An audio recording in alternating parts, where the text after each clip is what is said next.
Dalam video pembelajaran kali ini kita akan bahas tentang senyawa benzena. Benzena merupakan senyawa aromatik dengan rumus molekul C6H6. Disebut senyawa aromatik karena beberapa senyawa turunan benzen ini memiliki bau yang harum.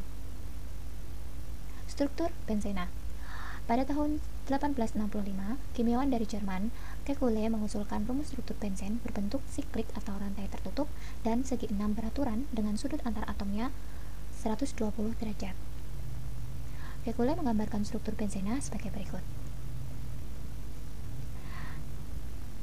Kedudukan atom C dan H dalam molekul benzen itu bersifat ekuivalen, sedangkan letak ikatan rangkapnya ini dia selalu berpindah-pindah atau berresonansi. Jadi ini bisa pindah ke sini, ini juga bisa pindah ke sini, bisa pindah ke sini. Nah, resonansi ini mengakibatkan ikatan rangkap dalam benzen menjadi stabil. Nah, kestabilan resonansi dari cincin benzen merupakan penyebab utama benzena sukar mengalami reaksi adisi. Oleh karena itu, rumus struktur benzen dapat digambarkan dengan bentuk segi 6 dengan sebuah lingkaran di dalamnya. Jadi, struktur benzen biasanya digambarkan dengan bentuk segi 6 beraturan dan terdapat sebuah cincin atau lingkaran di dalamnya. Kita akan bahas turunan benzena. Jadi benzena itu mempunyai rumus molekul C6H6 ya. Nah, apabila satu atom hanya diganti atau disubstitusi dengan substituen yang lain, maka menjadi senyawa turunan benzen. Turunan benzen itu diperoleh dari penggantian satu atom H atau lebih dari inti benzen dengan gugus-gugus yang lainnya. Benzena pada umumnya dipakai sebagai induk dan gugus yang terikat disebutkan lebih dulu, kemudian diikuti dengan benzen. Jadi jadinya kan benzena itu kan segi 6 ya, dengan ada satu buah cincin. Nah, nanti ketika satu atom hanya, jadi setiap sudutnya itu artinya di sini ada C-nya, kita ada C, C1, C2, C3, C4, C5, C6. Oke. Ya, ini ada C di sini 1, 2, 3, 4, 5, 6.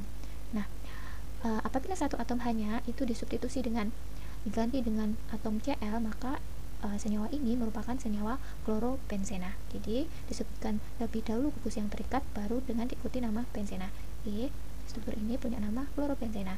Sedangkan contoh yang lain misalnya ini benzena yang satu atom hanya diganti dengan NO2. NO2 itu nitro, maka namanya adalah nitrobenzena.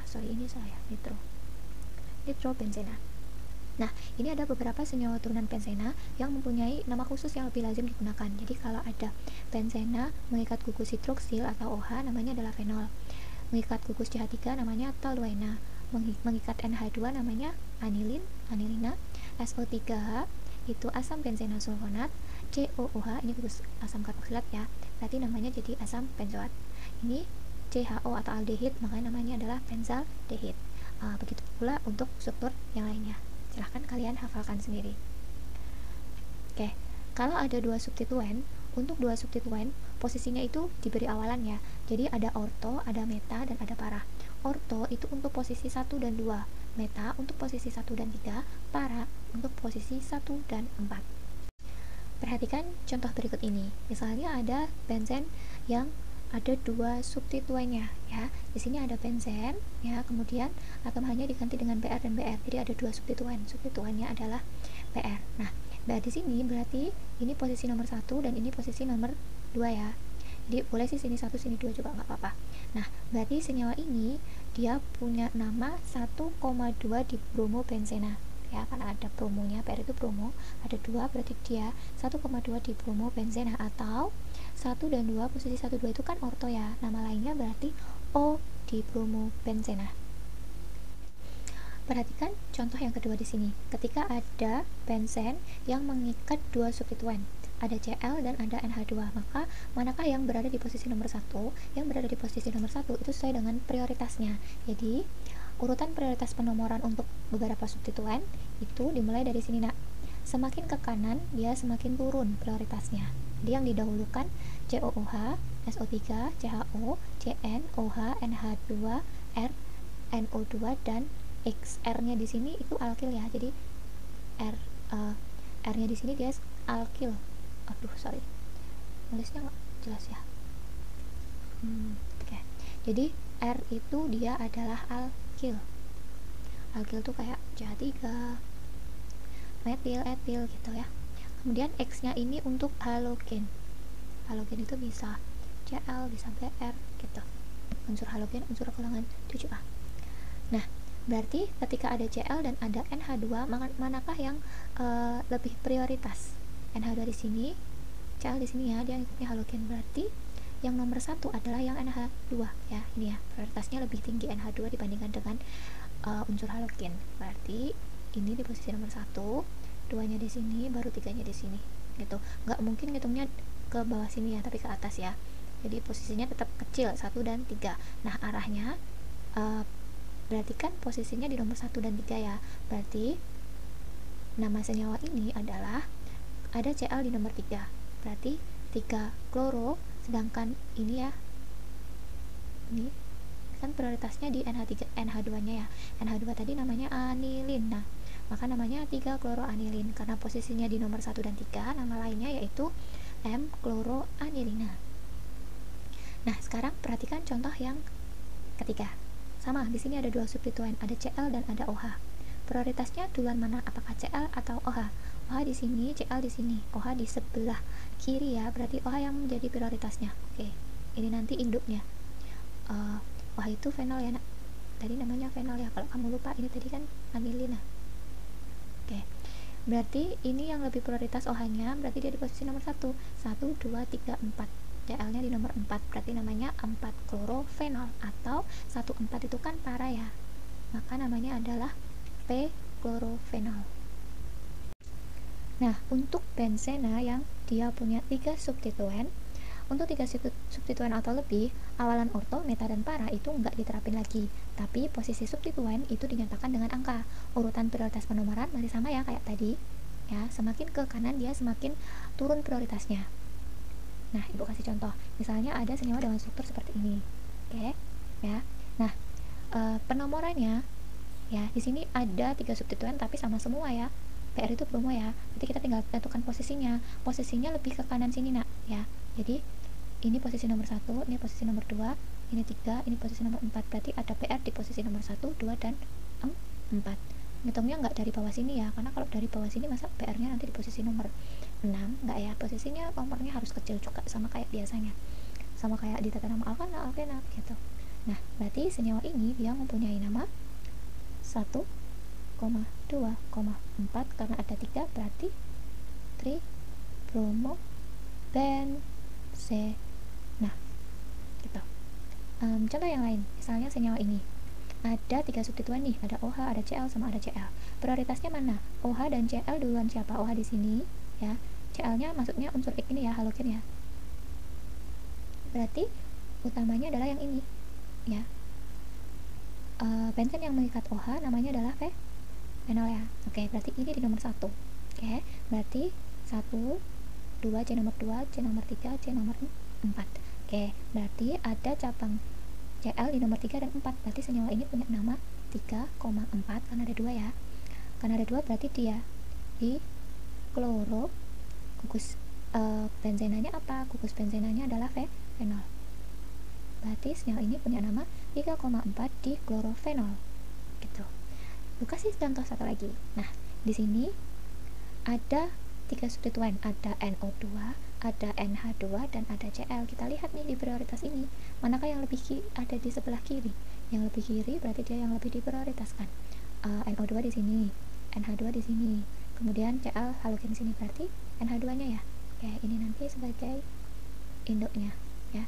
Rantai induknya berarti di sini nomornya 1, sini nomornya 2, sini nomor 3, dan sini nomor 4. Oke, berarti ada cabang kloro dan ada cabang nitro. Cl itu kloro, kalau NO2 itu nitro ya. Oke, kloro dan nitro ditulis siapa yang terlebih dahulu? Kloro dulu ya, C lebih dulu ya.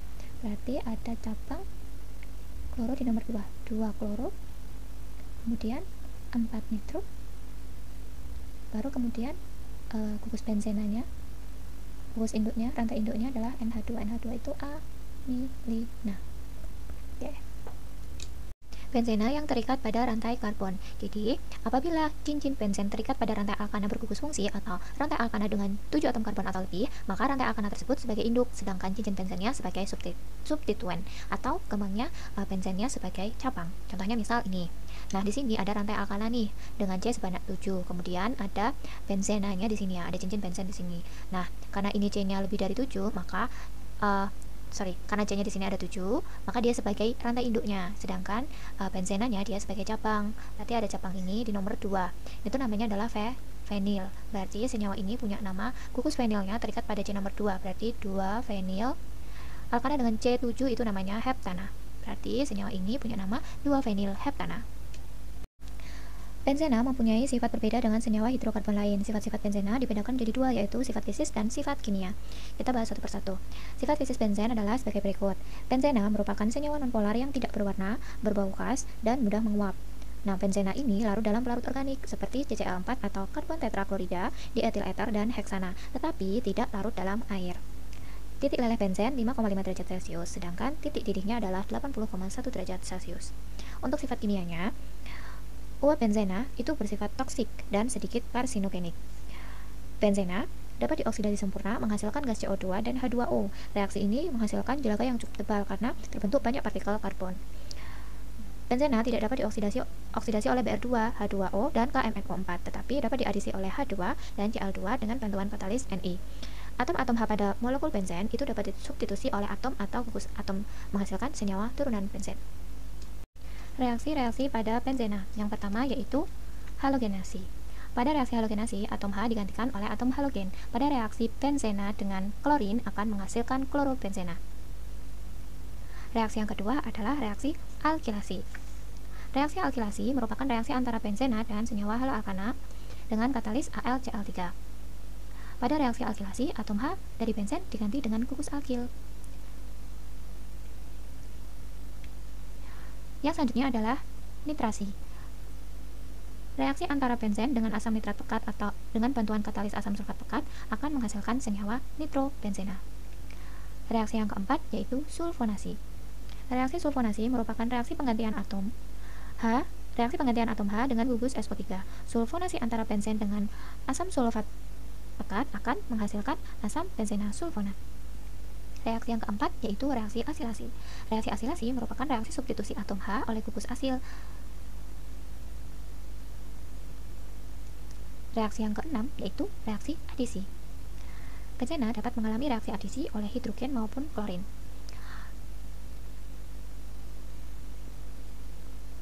Adisi benzena dengan hidrogen akan menghasilkan sikloheksana. Selanjutnya kita akan bahas kegunaan benzena dan turunannya. Benzena memiliki beberapa kegunaan, diantaranya adalah sebagai pelarut, sebagai bahan dasar pembuatan stirena dan nilon 66, dan sebagai bahan untuk obat-obatan.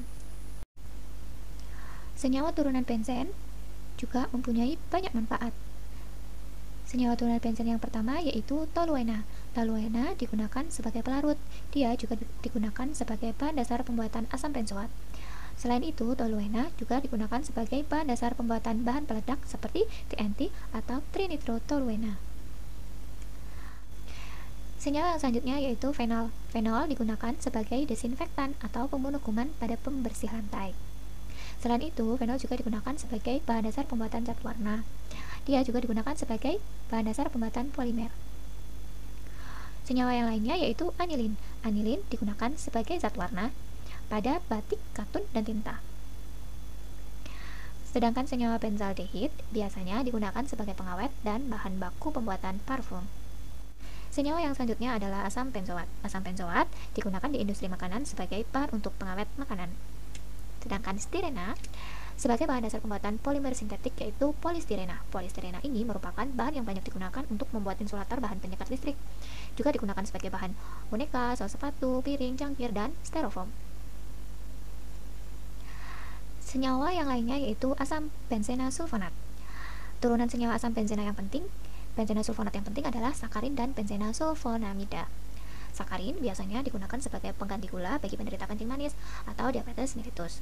Kemudian kalau benzena sulfonamida dia digunakan untuk pembuatan obat-obat sulfat. Nah, senyawa yang lain yaitu asam salisilat. Asam salisilat berfungsi sebagai anti jamur pada bedak dan salep untuk mengobati penyakit kulit. Sedangkan paracetamol atau acetaminophen merupakan obat yang bersifat antipiretik dan analgesik atau penahan rasa sakit. Paracetamol digunakan untuk mengurangi atau menghilangkan demam dan sakit kepala.